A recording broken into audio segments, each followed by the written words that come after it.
Okay, what's the mission? We need to basically take this DOF Reality H3, which is slightly modified but standard for the most part, and take this frame, this whole frame, which is it's okay, but it could be better. It could be aluminium profile, and that's what we're going to do. We're going to put this aluminium profile frame on that DOF Reality H3. So it's not going to be easy, but it's going to be interesting, and I thought I'd record it so other people can see what's involved, because aluminium profile is very easy to work with, and I think this is going to be much better. Why am I doing this? Well, that's a good question. There's a number of reasons. What I have here is the Rhino VP Force Rhino force feedback base, and you can see it's pretty big. So I need to put that. Well, I could have got it on there, but you can see the difference between the little Virpil base there. It's going to be a mess, and the problem is the spine doesn't allow you to lower that base, whereas this won't have a spine. I'll obviously have to make a base for it, but I should be able to get that in and drop it down much lower, which will just make the whole thing a lot easier. Now obviously this is quite tall. I'm probably going to get a shorter extension there, but we'll see. Once we get it fitted up, it'll all become clear what needs to happen. So rather than building it on the DOF, I built this aluminium profile. So it's a 4080 profile. Actually came from GT Omega. It's a prime light, very good. I've used their stuff before, top quality. All the fittings and fixtures are really good quality, good people to deal with. So I thought I'd get the GT Omega prime light and use that as the donor. I got some extra bits of aluminium extrusion because we're going to have to do a bit of extra work, but I can talk through that. So we've got bits kicking around. So that's it. Let the work begin. So the first thing I need to do is start to strip everything off of this.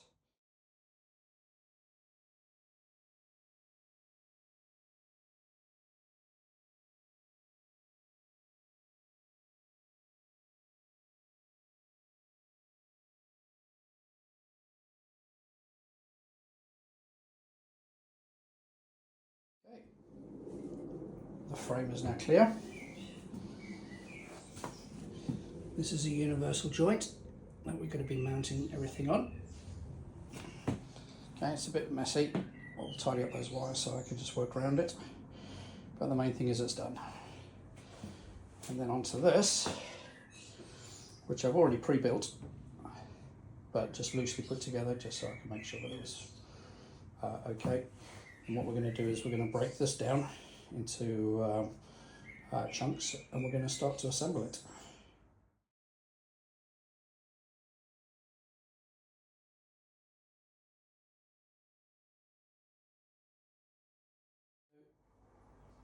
Let's talk about what's different about our standard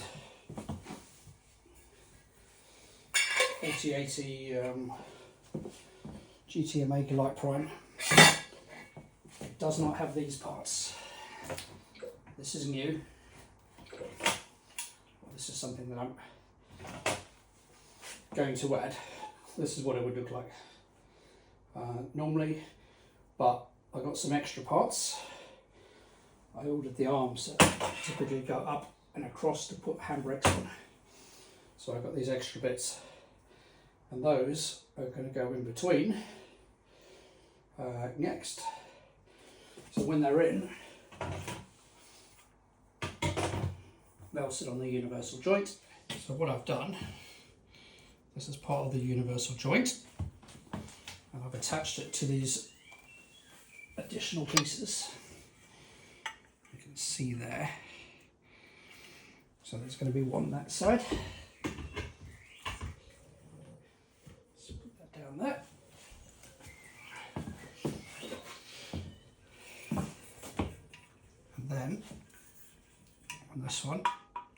do the same.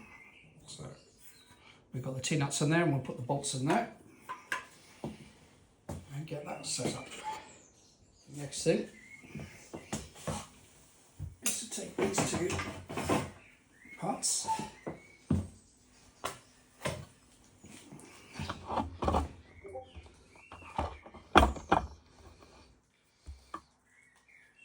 and put them to this.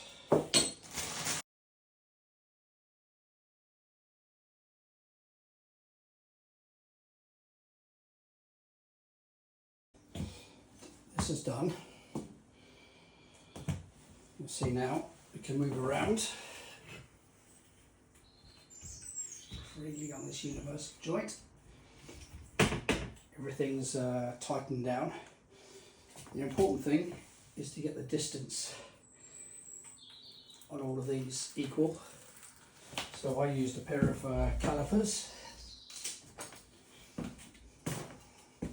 And I basically just set the distance there and then made sure it was even all the way around. So now, the next thing is to put the long beams across. So that should be a bit of a challenge given their length.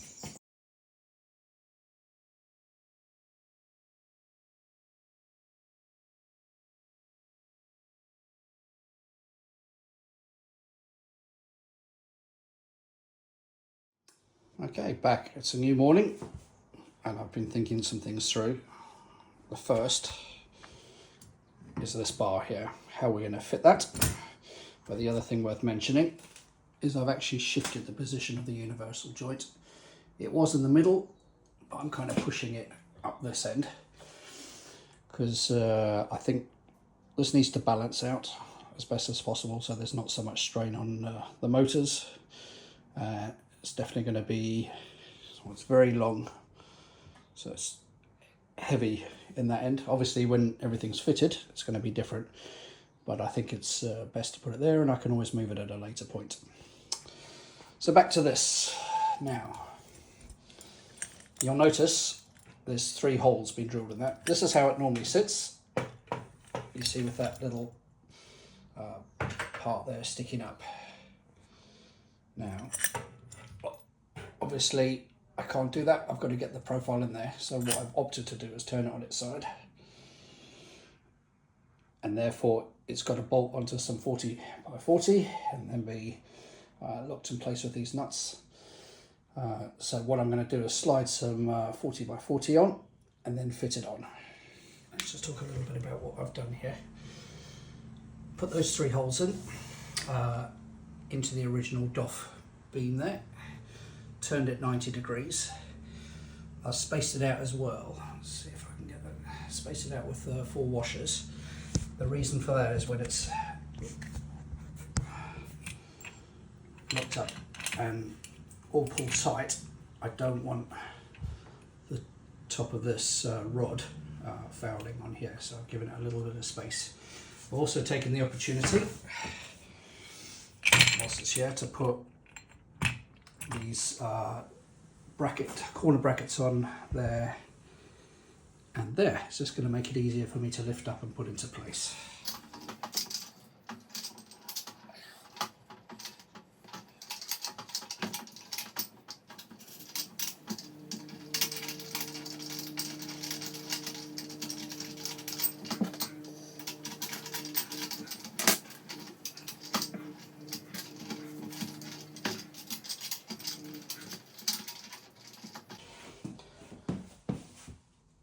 This has now been added.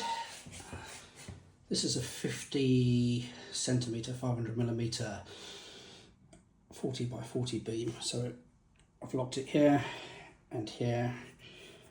I've got option as well. I might put a 3rd one in there just to take, that's where most of the strain's going to be, in the universal joint. So everything's kind of tied down. Now is the moment of truth. I'm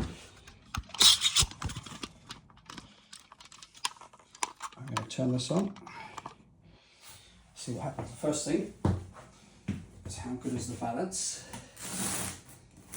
Let's remove this box. Okay, that's cool. That hasn't even sagged. If I push it down, yeah, it does sag.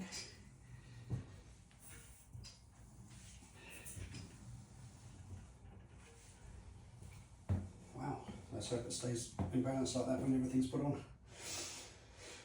Right, let's see how it all works when I power it up.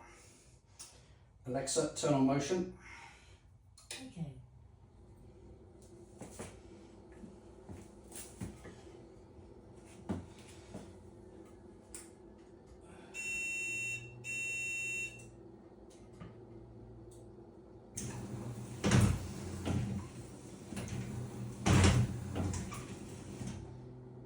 Fantastic.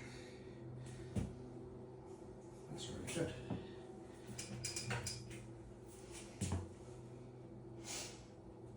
Okay, I'm going to use the joystick function in SRS to test that it works. I think it should do. In fact, it's just booted up and done everything.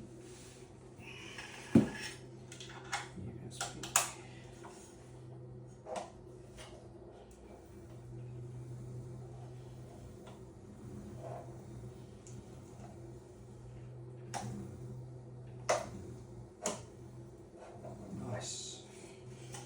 Okay. Let's pitch and roll. Let's test yaw.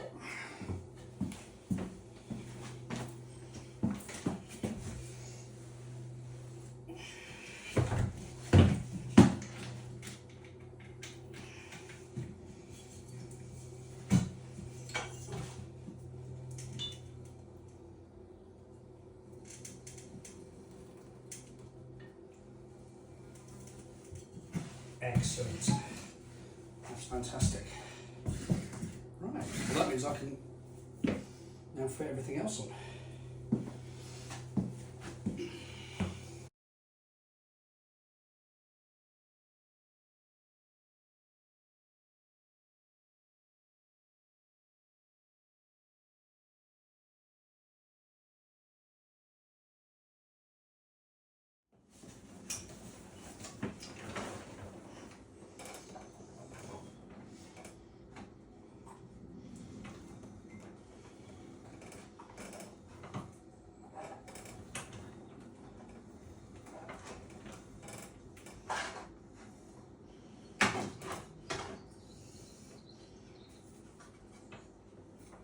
And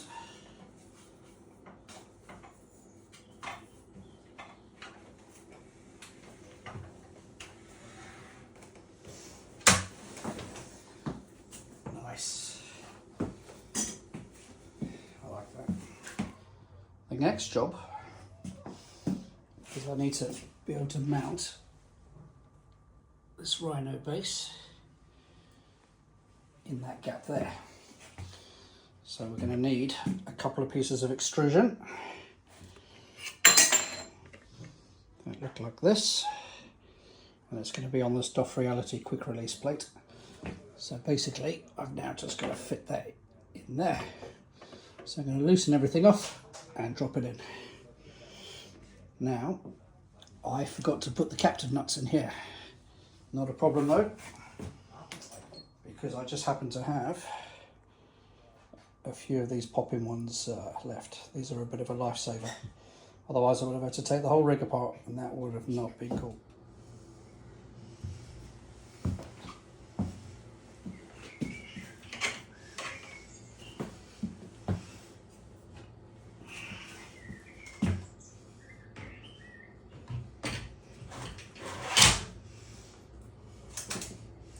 Like a glove. Foot plate time. So I'll move this roughly to where it needs to be and then fit the pedals.